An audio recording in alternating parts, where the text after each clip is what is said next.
Welcome back to The Space, a mindfulness podcast for everyone. Today we're going to talk about a controversial topic, sharenting. If you're a parent, the weekend is a time when social media use can rocket.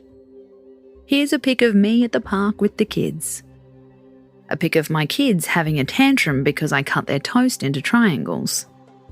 A rare pic of my kids playing angelically together.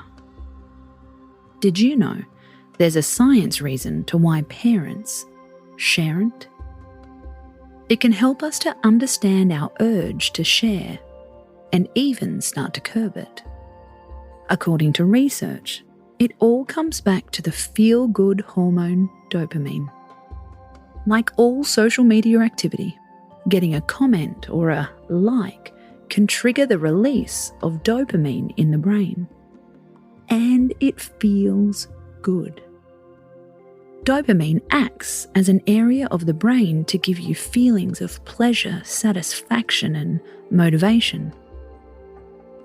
Dopamine also has a role to play in controlling memory, mood, sleep, learning, concentration, and movement. So, what's the problem?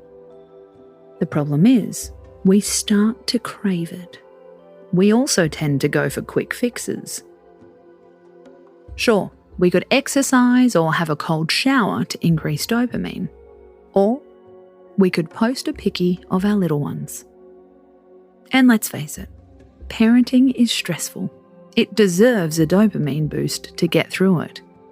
So, how can we sharent more mindfully and still get a mood boost? One key is to be more present in the moment. There is evidence that the brain releases more dopamine when we meditate. You can turn playtime into a mini meditation.